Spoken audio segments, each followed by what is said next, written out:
Olá, sou Valmir Góngora, empregado aposentado da Caixa, e falo aqui para o Facebook da Agora é para Todos, pedindo para lembrar 30 de outubro de 1985, né? Hoje faz 35 anos da primeira greve na Caixa Econômica Federal, né? Na verdade, não foi nenhuma greve, foi uma paralisação por 24 horas, construída por meses e meses à época, inspirada no movimento de trabalhadores que ingressaram na Caixa meses antes ou em anos anteriores, já ingressaram com discriminação salarial, etc. Né? Foi uma greve pelo direito à jornada de trabalho de 6 horas e pelo direito à sindicalização. Né? Até então nós não tínhamos representação sindical, éramos economiários, jornada de 8 horas, não tinha acordo coletivo, não tinha negociação, não tinha absolutamente nada. Né? Quando havia reajuste salarial concedido pelo governo de plantão, o reajuste era informado por meio de mensagem telex. Né? Telex era um aparelho de transmissão de dados que imprimia, assim, mais ou menos como se você estivesse escrevendo numa máquina de escrever, né? Vou brincar, para quem quiser saber o que é telex, uma máquina de escrever, procura o Museu da Caixa, vai ter certamente exemplares que vai poder observar lá, né? E essa campanha foi a primeira, né? Primeira paralisação de uma empresa que já então era mais do que centenária. E há que se lembrar que, à época, paralisar a atividade bancária era efetivamente parar a atividade bancária, porque tudo no banco, tudo passava da porta para dentro do banco.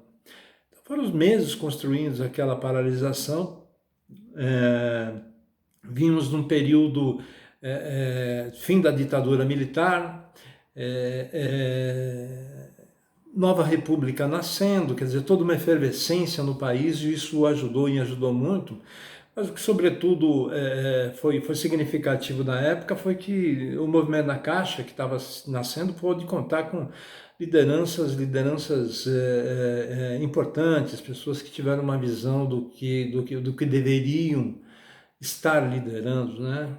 José Carlos Alonso, João Carlos Garcia, Maurício Alvim, o Eduardo, o Plínio, a Carmen Aparecida, aqui todos do estado de São Paulo, enfim, uma série de lideranças que em verdade representavam à época outros Zé Carlos, outros Joões, outros Maurícios, outras Carmes e etc. Né?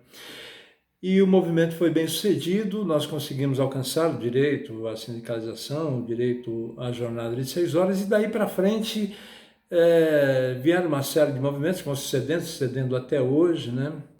Alguns bem-sucedidos, outros nem tanto, né?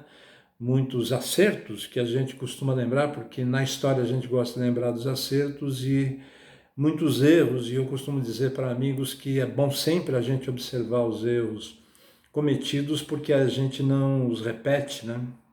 Vamos cometer erros novos, sejamos criativos, né? Mas a gente não precisa repetir erros do passado, né? A nossa condição de bancário foi reconhecida depois, efetivamente, mais tarde, já nos anos 2000, com a aplicação da Convenção Coletiva para todo mundo, né? Essas lideranças foram inspiradas à época também por uma referência no movimento dos bancários, então dirigente, uma figura que tinha uma visão estratégica absurda, né? Que era o Luiz Gusquem, falecido Luiz Gusquem, alguém que a gente deve estar sempre lembrando, né? Pelo que ele representou para todos nós naquela época, né?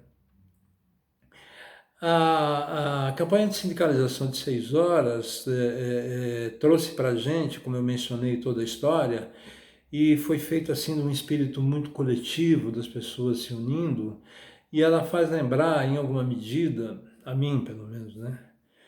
Uma canção de um cubano chamado Pablo Milanés, uma canção daquela época, final dos anos 70, começo dos anos 80, chamado Canção pela Unidade dos Povos da América Latina, né?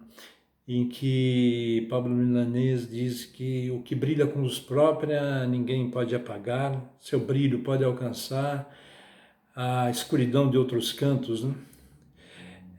Talvez a gente esteja no momento para lembrar esse período e lembrar um pouco dessa história da luz própria, que nós todos tenhamos que ter luz própria e todos nós.